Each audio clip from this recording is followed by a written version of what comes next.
पूर्ण परमात्मा पाप कर्म दंड को भी काट सकता है। अभी तक जिस भी संत व महापुरुष से मिले, उन्होंने यही बताया कि पाप कर्म फल भोगने से ही समाप्त होगा। वो प्रभु कौन है जो पाप कर्म को काट देता है, वो काल के बंधन से छुड़वा देता है। उसका क्या नाम है, पूजा की विधि क्या है? कृपया अवश्य सुनिए जगत गुरु तत्वदर्शी संत रामपाल जी महाराज के अमृत वचन।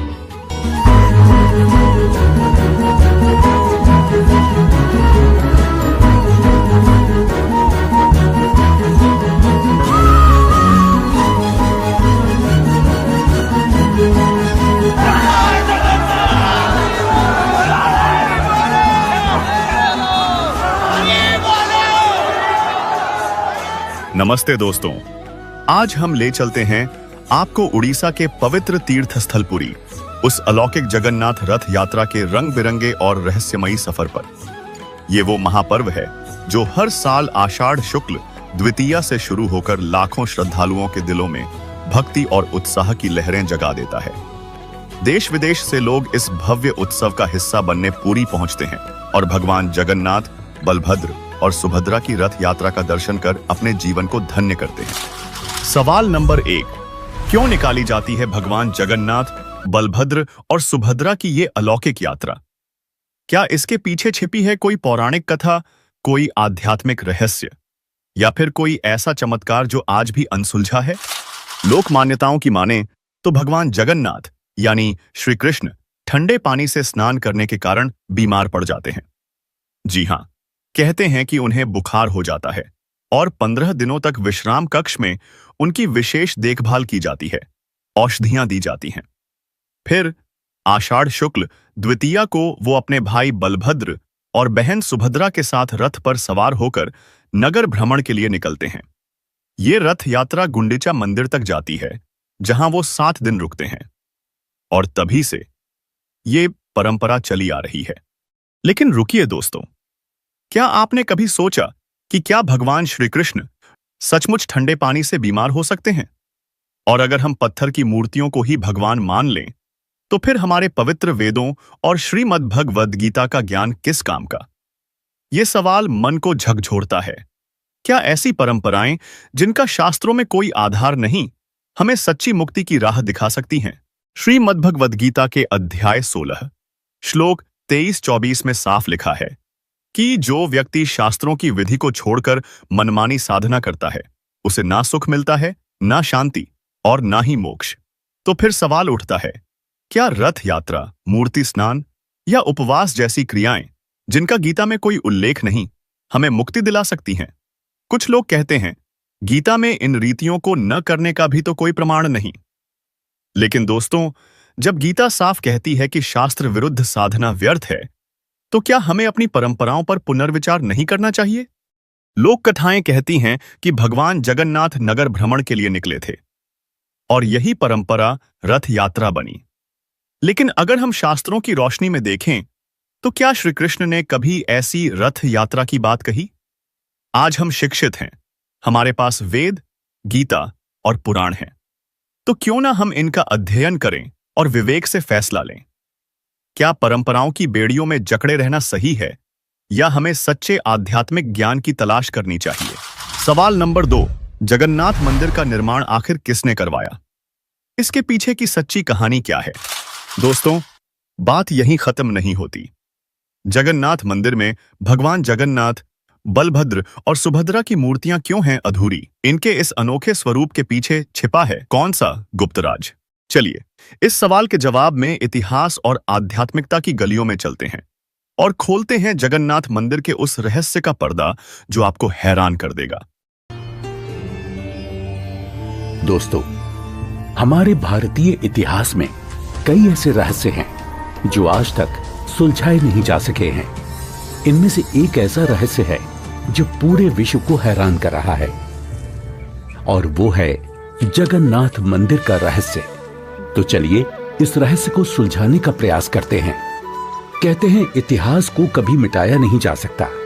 वो इतिहास ही है जो हजारों लाखों वर्षों में घटित हुई अतीत की घटनाओं को चलचित्र की तरह हमारे सामने रूबरू करा देता है। जगन्नाथ मंदिर भारत के ओडिशा राज्य में स्थित एक हिंदू मंदिर है। जगन्नाथ मंदिर को भारत के सबसे पवित्र मंदिरों में से एक माना जाता है। जगन्नाथ मंदिर के बारे में कई रहस्य हैं। एक रहस्य ये है कि मंदिर में स्थापित मूर्तियां अधूरी क्यों हैं? मंदिर का निर्माण कैसे हुआ? इस मंदिर में छुआछूत क्यों नहीं है? इन सभी रहस्यों को जानने के लिए देखते हैं सत्य घटनाओं पर आधारित ये 2D एनिमेशन वीडियो। ईश्वर की लीला अपरंपार है और स्वयं पूर्ण परमेश्वर इस मंदिर के निर्माण में किस प्रकार शामिल रहे हैं, ये बात आज तक आमजन के लिए रहस्य ही रखी गई। आइए उस सत्य से रूबरू होते हैं और जानते हैं आखिर कैसे बना उड़ीसा के तत्कालीन राजा इंद्रदमन, जो कि बहुत धार्मिक प्रवृत्ति के थे और श्री कृष्ण जी की इष्टतम रूप में पूजा किया करते थे। एक रात जब राजा इंद्रदमन आराम फरमा रहे थे, तब श्री कृष्ण जी उनके स्वप्न में आकर दर्शन देते हैं और उनसे कहते हैं,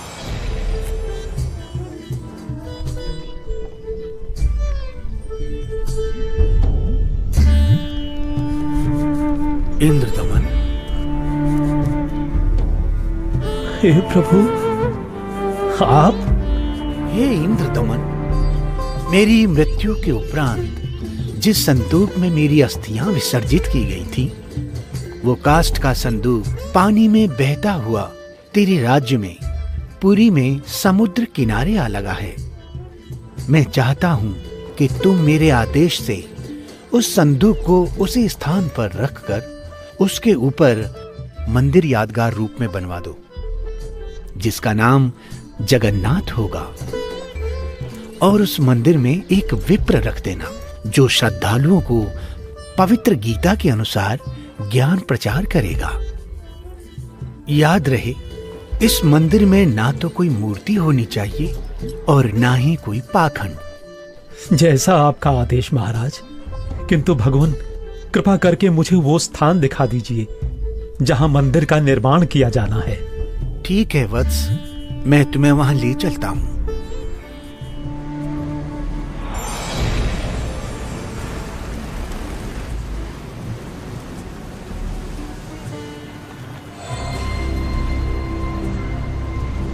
इंद्रदमन, यही वह स्थान है जहां तुम्हें हमारा मंदिर बनाना है।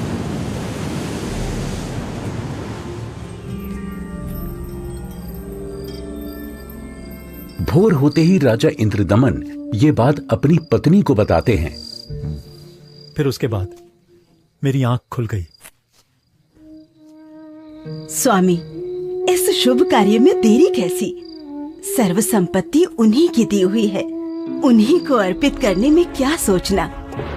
राजा इंद्रदमन तुरंत अपने मंत्रियों की सभा बुलाते हैं और मंदिर बनाने के लिए राज्य के सबसे कुशल कारीगरों को इकट्ठा किया जाता है, जिसके बाद सभी पुरी नामक स्थान पर पहुंच जाते हैं, जहां वो संदूक तैर रहा था। उसे निकलवाकर जमीन खोदकर संदूक दबा देते हैं।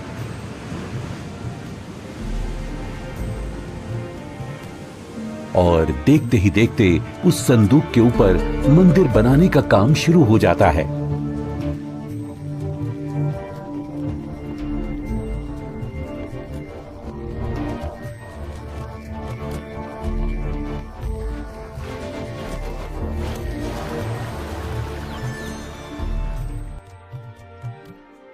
महाराज की जय हो।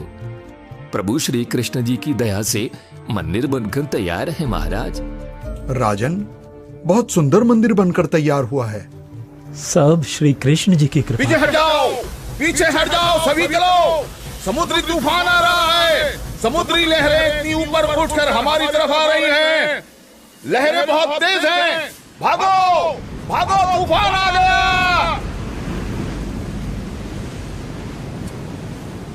राजन, ये लहरें तो बहुत ऊंची हैं। हमें अतिशीघ्र यहाँ से निकलना होगा।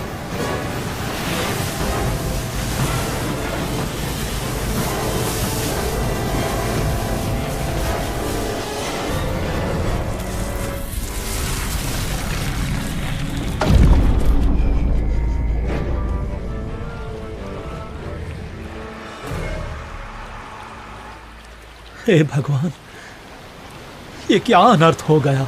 समुद्र की लहरों ने मंदिर को तहस नहस कर दिया है महाराज। जगन्नाथ मंदिर के तैयार होते ही समुद्री लहरों का आना और मंदिर को अपने आगोश में समा लेना, ये घटना सिर्फ एक बार नहीं अपितु 5 बार घटित होती है।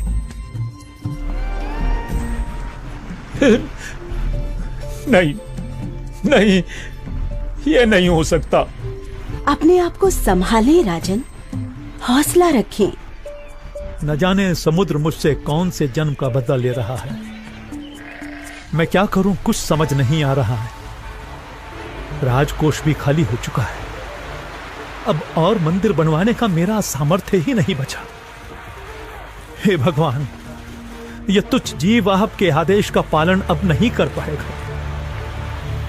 मुझे माफ कर देना भगवान, माफ कर देना। राजा के 100 यत्न करने के बावजूद मंदिर नहीं बन रहा था। तब काल ब्रह्म से हुए वचन के मुताबिक सर्व सृष्टि के रचनाहार, सभी आत्माओं के जनक, दुखहर्ता कबीर प्रभु अपने निज धाम सतलोक से आकर वहां प्रकट होते हैं और एक संत रूप में राजा के दरबार में पहुंच जाते हैं।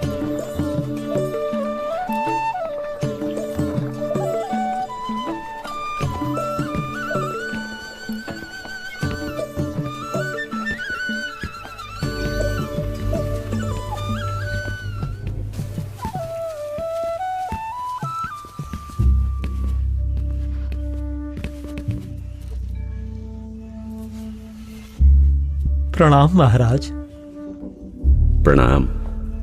क्या बात है राजन, कैसे उदास बैठे हो?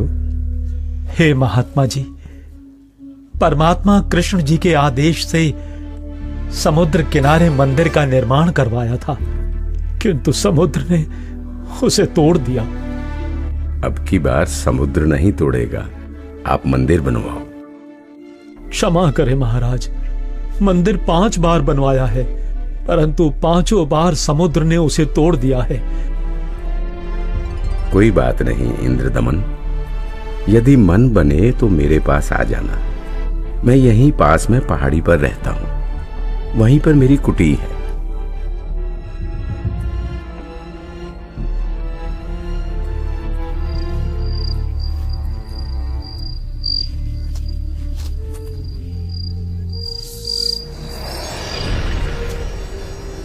इंद्रदमन, एक बार फिर मंदिर बनवा दे। जो तेरे पास संत जी आए थे तो उन्हीं से सहायता की याचना कर ले। वो कोई मामूली संत नहीं है इंद्रदमन, उनकी भक्ति शक्ति का कोई पार पार नहीं है।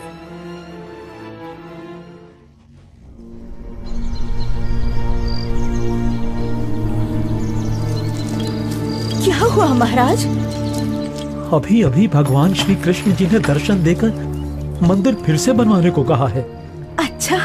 और बताया है कि जो संत समुद्र को रोकने की बात कर रहे थे वो बहुत शक्ति युक्त हैं। मुझे उन्हीं के पास जाकर प्रार्थना करनी चाहिए। प्रभु कह रहे हैं तो आप मत चूको महाराज, प्रभु का मंदिर फिर बनवा दो। बनवाना तो मैं भी चाहता हूँ, किंतु अब तो राजकोष भी खाली हो चुका है। इस वक्त मैं धर्म संकट में फंस चुका हूँ। यदि मंदिर नहीं बनवाऊंगा तो प्रभु अप्रसन्न हो जाएंगे और मंदिर बनवाने के लिए धन भी शेष नहीं रहा। स्वामी, आप चिंतित ना हो।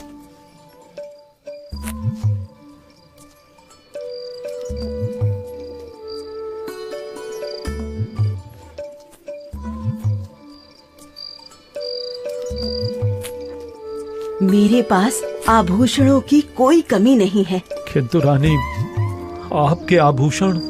अभी उसकी चिंता आप ना करें राजन। आपका और मेरा दुख एक ही है, दो नहीं है। आप संकट में हैं, मैं इन आभूषणों का क्या करूंगी? आप बस भगवान के आदेश के अनुसार मंदिर निर्माण का कार्य पुनः प्रारंभ करवाएं। स्वामी, ये आभूषण भी भगवान के ही दिए हुए हैं और भगवान के आदेश का पालन करने में इनका सहयोग लेना मैं अपना सौभाग्य समझूंगी। जी। सुबह उठते ही राजा इंद्रदमन अपने महामंत्री को बुलाकर भगवान श्री कृष्ण जी के आदेश के बारे में बताते हैं। आप जाइए और मंदिर कार्य पुनः प्रारंभ कराने की तैयारी करें।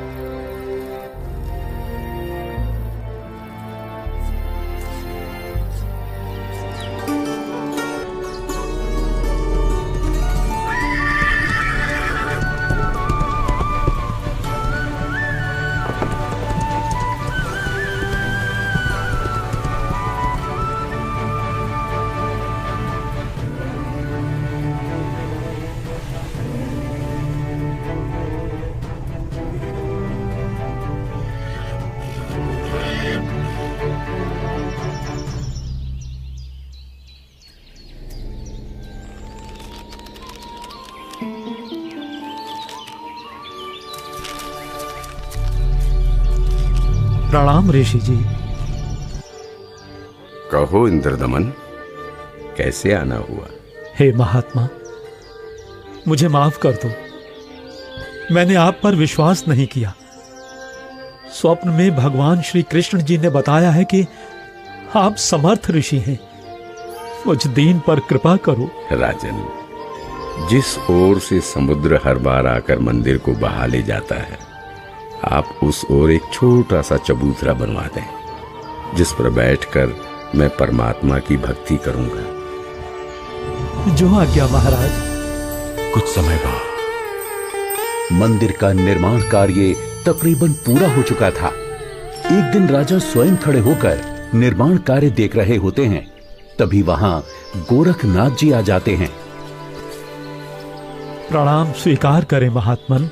इंद्रदमन, आप भगवान का इतना सुंदर मंदिर बनवा रहे हैं, किंतु सुना है कि इस मंदिर में कोई मूर्ति नहीं लगा रहे। ऐसा क्यों? मुनिवर क्षमा करें। भगवान श्री कृष्ण ने स्वयं स्वप्न में आकर मुझे मूर्ति लगाने से मना किया है। राजन, सपना तो सपना ही होता है। आपको हमारे आदेश का पालन करना होगा। मंदिर में भगवान कृष्ण की मूर्ति की स्थापना की जाए। हे महात्मन, जैसा आपका आदेश। हाँ, और याद रहे, मूर्ति चंदन की लकड़ी से बनाई जाए। राजा ने अपने मंत्रियों को बुलाया और विचार विमर्श करने के बाद अन्य संतों से कहा कि राजन, अकेले भगवान का मन कैसे लगेगा? मंदिर में भगवान श्री कृष्ण जी के साथ साथ बलराम और सुभद्रा की मूर्ति भी स्थापित की जाए। राजा ने मूर्ति बनाने के लिए एक कुशल कारीगर ढूंढने की बात कही। मंत्रियों ने 3 कुशल कारीगरों को बुलाकर मूर्तियां बनवाना शुरू कर दिया। अब एक तरफ मंदिर तो दूसरी तरफ मूर्तियां बनाने का काम चल रहा होता है, किंतु कुछ समय बाद पता चलता है कि जिस तरह मंदिर बार बार टूट रहा था, अब इस प्रकार मूर्तियों के भी अपने आप टुकड़े टुकड़े होने लगते हैं। और ऐसा 3 बार होता है, जिसे देख राजा इंद्रदमन बहुत चिंतित हो जाते हैं, किंतु भगवान से भक्त का दुख देखा नहीं जाता। इसलिए एक दिन जब राजा अपने दरबार में बैठे होते हैं और पूरा दरबार बिल्कुल शांत होता है, सबके सब इसी चिंता में होते हैं कि करें तो क्या करें। तभी वहां पूर्ण परमात्मा कबीर देव एक वृद्ध कारीगर यानी शिल्पकार का रूप धारण करके प्रकट हो जाते हैं।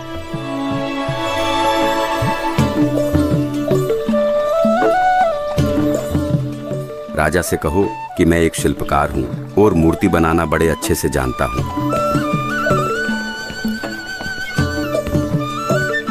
महाराज की जय हो। महाराज, बाहर एक वृद्ध व्यक्ति आया है और अपने आप को मूर्तिकार बता रहा है। आपसे मिलना चाहता है महाराज। अवश्य, उनको अवश्य आने दिया जाए। जो आदेश महाराज।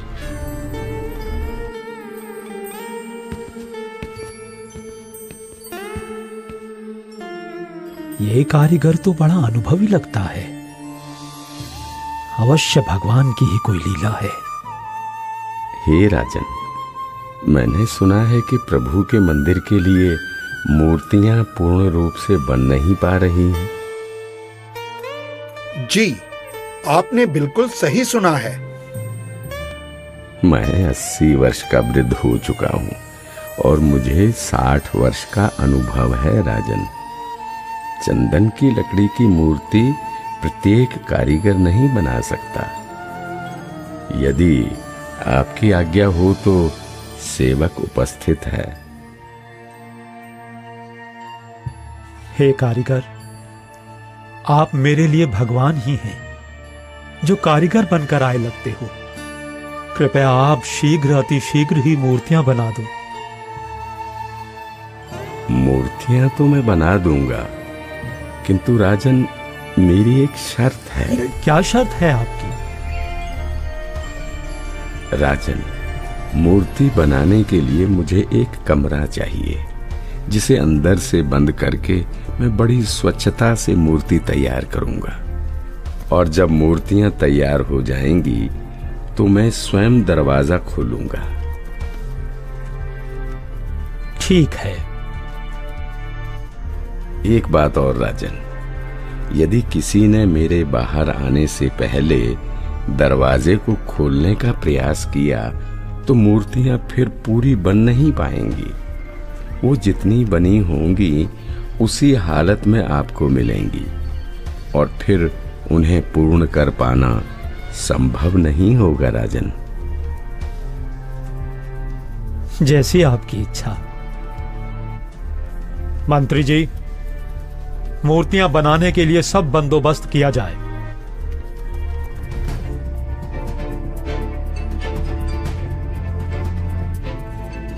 प्रणाम महात्मा जी। इंद्रदमन, मूर्तियां बनवाई क्या? आपकी आज्ञा का पालन पूर्ण रूप से किया गया है महात्मा जी, परंतु मेरा दुर्भाग्य है कि मूर्तियां बन नहीं पा रही हैं। बनते बनते ही सबके टुकड़े टुकड़े हो जाते हैं। मूर्तियां अवश्य बनवानी है राजन, अब बनवाओ। मैं देखता हूं कैसे टूटती है मूर्ति। हे नाथ जी, प्रयत्न किया जा रहा है। प्रभु का भेजा एक अनुभवी कारीगर बंद कमरे में मूर्तियां बना रहा है। राजा इंद्रदमन नाथ जी को सारी स्थिति से अवगत करवाते हैं और कारीगर की शर्त के बारे में भी बताते हैं, किंतु महात्मा नहीं मानते। वो मूर्तियां देखने की जिद करने लगते हैं और राजा के मना करने के बावजूद भी उस कमरे के सामने पहुंच जाते हैं जहां मूर्ति बनाने का काम चल रहा होता है।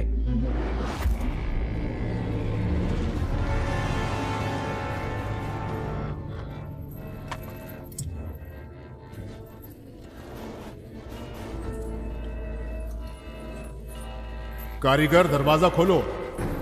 दरवाजा खोलो कारीगर। मैं कहता हूं दरवाजा खोलो कारीगर, हमें मूर्तियां देखनी है। राजन, आप बता रहे हो 80 वर्षीय वृद्ध हैं और 12 दिन से खाना पीना भी नहीं किया है। अब आवाज भी बंद है, कहीं कारीगर मर न गया हो।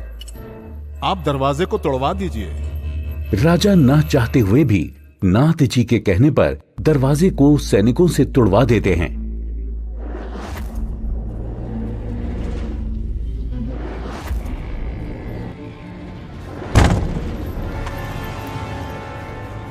दरवाजा खुलने पर अंदर कोई कारीगर नहीं मिलता। वहां श्री कृष्ण, बलराम और सुभद्रा जी की 3 मूर्तियां रखी होती हैं, परंतु उन मूर्तियों के हाथ और पैर के पंजे नहीं बन पाए थे। ये देखकर सभी चौंक जाते हैं। हे भगवान, वो बुजुर्ग कारीगर तो यहां है ही नहीं। इसका मतलब वो कोई साधारण व्यक्ति नहीं थे, बल्कि स्वयं भगवान ही थे। मंदिर का निर्माण पूरा हो चुका है। अब इन्हीं मूर्तियों को भगवान की इच्छा समझकर मंदिर में स्थापित करवा दो राजन। हो सकता है प्रभु को यही स्वीकार हो। लगता है श्री कृष्ण ही स्वयं मूर्तियां बनाकर गए हैं। मंदिर का निर्माण कार्य संपन्न हो चुका था। अब बारी थी तो मूर्तियों में प्राण प्रतिष्ठा की, जिसके लिए राजा, रानी, मंत्री, महामंत्री और काफी संख्या में पंडित ब्राह्मण मंदिर के सामने पहुंच जाते हैं।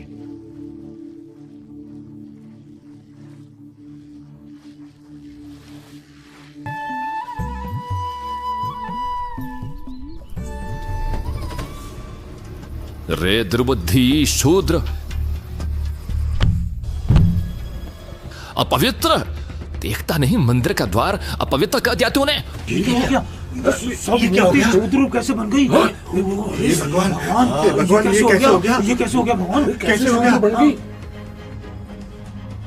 प्रभु शुद्ध हो गई हैं क्योंकि मुख्य द्वार को उस शूद्र ने अशुद्ध कर दिया है, इसलिए सब मूर्तियों ने शूद्र रूप धारण कर लिया। बहुत बड़ा अनिष्ट हो गया राजन। कुछ समय उपरांत देखते ही देखते मूर्तियां अपने वास्तविक रूप में आ जाती हैं, जिसके बाद पंडित कई कई बार गंगा जल छिड़ककर मूर्तियों को शुद्ध करने का उपक्रम करते हैं। मूर्ति स्थापना के कुछ दिन बाद अचानक समुद्री तूफान आ जाता है और समुद्री लहरें लगभग 40 फीट ऊंची उठकर बहुत तेज वेग में मंदिर की ओर चल पड़ती हैं। सभी आपस में बातें करने लगते हैं। लगता है अब की बार भी समुद्र मंदिर को नष्ट कर देगा। अरे ये क्या? संत जी अभी भी वहीं पर बैठे हैं। अरे कोई उठाओ उनको वहां से। सभी चिल्लाते हैं, हट जाओ, हट जाओ, हट जाओ, वहां से पीछे हट जाओ, समुद्री तूफान आ रहा है। हट जाओ, हट जाओ, वहां से पीछे आ जाओ महात्मा जी, पीछे आ जाओ। अरे अरे अरे अरे ये क्या हो गया? ये क्या हो गया? ये क्या हो गया? क्या हो गया? महात्मा जी ने पानी को वहीं पर रोक दिया है राजन। लगता है अब की बार मंदिर बच जाएगा। महात्मा अवश्य ही कोई परम शक्ति युक्त है।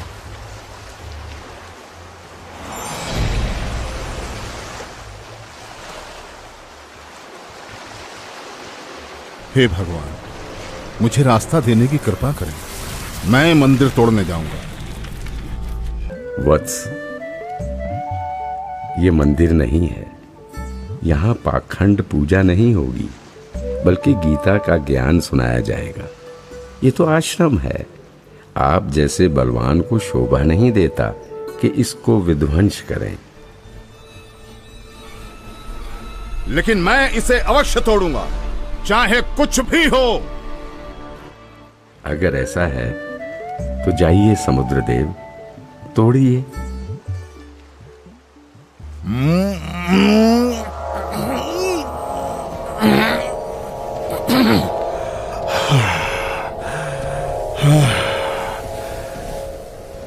मैं आपकी शक्ति के आगे विवश हूं स्वामी।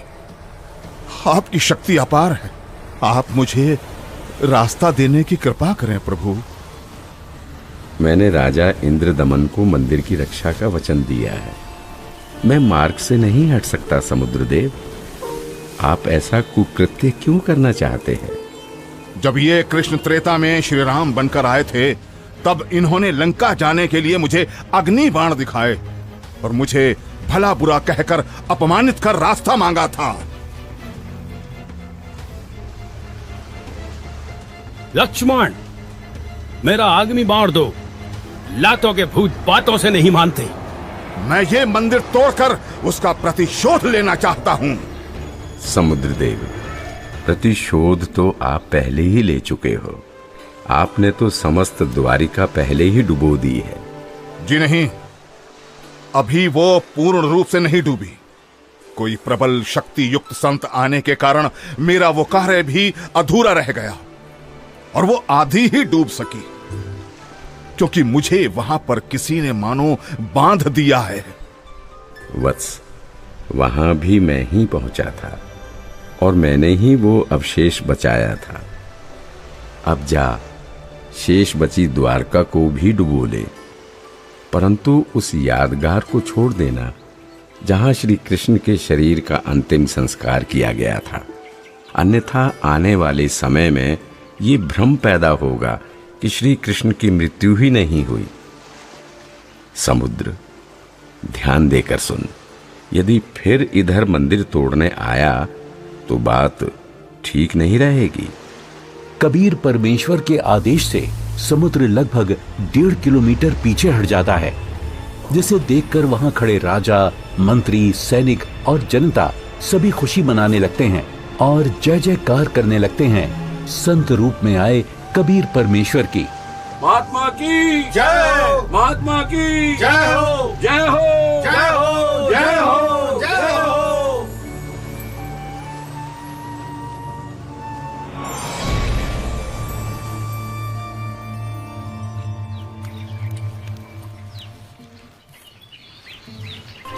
पंडित जी, सब कुछ करके देख लिया।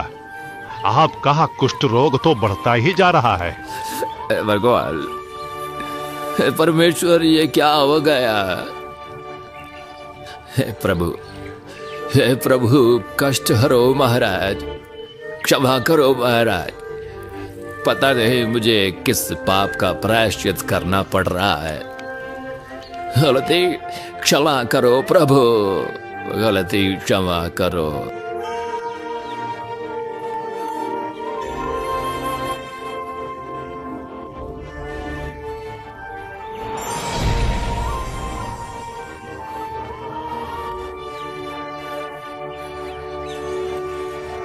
हे भक्त, तूने मुख्य द्वार पर खड़े एक संत को नीच जाति का समझकर धक्का दिया है।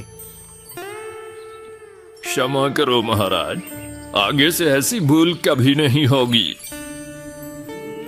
आपका कष्ट निवारण मैं नहीं कर सकता। ये तो उन्हीं के पास जाकर क्षमा मांगने से और उनके पैर धोकर उस चरणामृत के पान से ही होगा।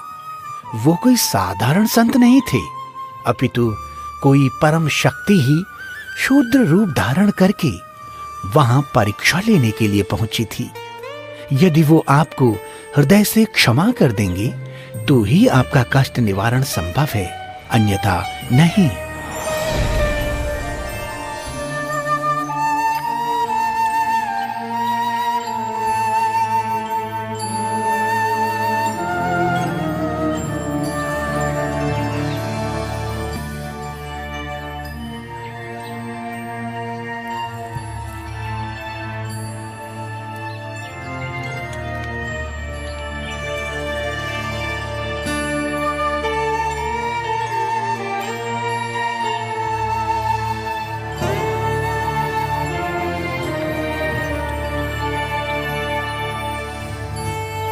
सुना है कि पंडित जी ने प्राण प्रतिष्ठा वाले दिन जिसको धक्के मारकर मंदिर से बाहर गिराया था, भगवान श्री कृष्ण ने दर्शन देकर उन्हीं से माफी मांगने को कहा है।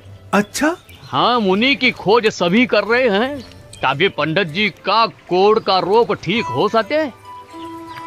आसपास के पूरे क्षेत्र में घूमने के बाद भी जब परमेश्वर का वो शूद्र रूप कहीं दिखाई नहीं दिया, तब वापस मंदिर जाते समय पंडित जी मन ही मन भगवान से प्रार्थना करते हैं, प्रभु प्रभु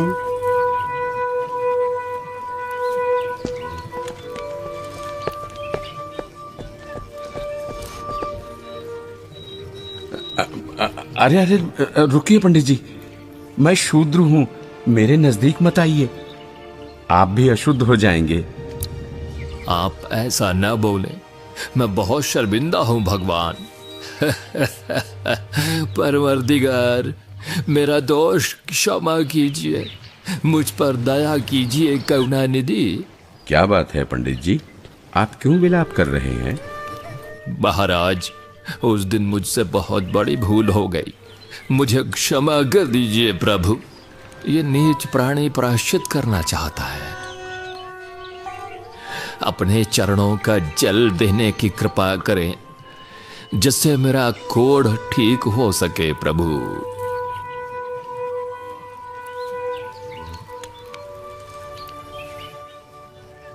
हे ब्राह्मण, इसे 40 दिन तक पीना तथा जल में डालकर स्नान करना। आज से 40वें दिन तुम्हारा कुष्ठ रोग समाप्त हो जाएगा। अब से भविष्य में इस जगन्नाथ मंदिर में किसी ने भी छुआछूत की तो उसकी भी यही दशा होगी, दंड का भागी होगा। जी महाराज, जी महाराज, जी महाराज, इस मंदिर में कभी छुआछूत नहीं करेंगे, नहीं करेंगे। आशीर्वाद है बच्चों।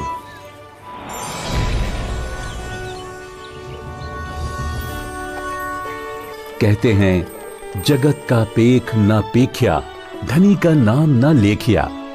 कोई कहता है कि मंदिर श्री कृष्ण जी ने बनवाया तो कोई कहता है कि जगन्नाथ भगवान ने बनाया, लेकिन जो करने वाला था उसका कहीं नाम नहीं। खैर, वो परमात्मा अपने आप में ही पूर्ण है, वो किसी महिमा का मोहताज नहीं। तो आपने देखा कि किस प्रकार परमेश्वर कबीर देव जी ने संत रूप में प्रकट होकर समुद्र को रोककर जगन्नाथ मंदिर की स्थापना करवाई, कारीगर रूप में अवतरित होकर मूर्तियां बनाई और क्षुद्र रूप बनाकर मंदिर से छुआछूत जैसी बुराई को हमेशा हमेशा के लिए खत्म कर दिया। समर्थ का कार्य समर्थ ही कर सकता है। तो ये थी कहानी पुरी के जगन्नाथ मंदिर की, जिसे कबीर प्रभु ने बनवाया और हर वर्ग हर जाति के लोगों को समान अधिकार दिलवाया। सवाल नंबर 3। काशी में बैठे बैठे कबीर जी ने उड़ीसा के जगन्नाथ मंदिर में एक पांडे के पैर को जलने से कैसे बचाया? चलिए इस रहस्यमयी कहानी में गोता लगाते हैं और जानते हैं उस सत्य कथा को जो आपको कबीर जी की महानता पर विश्वास करने के लिए मजबूर कर देगी। दोस्तों, ये कहानी उस समय की है जब कबीर जी काशी में थे और दिल्ली के सम्राट सिकंदर लोदी काशी नरेश वीरदेव सिंह बघेल के दरबार में आए हुए थे। एक दिन शाम को परमेश्वर कबीर जी अपने शिष्य संत रविदास जी के साथ राजा वीरदेव सिंह के दरबार में पहुंचे। वहां दोनों संतों को सम्मान के साथ उत्तम आसन पर बिठाया गया। कुछ देर सत्संग और चर्चा के बाद अचानक कबीर जी अपने कमंडल से अपने पैर पर जल डालने लगे। ये देखकर सिकंदर लोदी और वीरदेव सिंह हैरान हो गए। उन्होंने पूछा, महात्मा जी, आप अपने पैर पर पानी क्यों डाल रहे हैं? कबीर जी ने शांत स्वर में जवाब दिया, जगन्नाथपुरी के मंदिर में एक पुजारी राम सहाय पांडा खिचड़ी प्रसाद उतार रहा था। उबलती गर्म खिचड़ी गलती से उसके पैर पर गिर गई, जिससे वो चीख उठा और अचेत हो गया। मैंने कमंडल का जल डालकर उसके पैर को जलने से बचाया है। ये सुनकर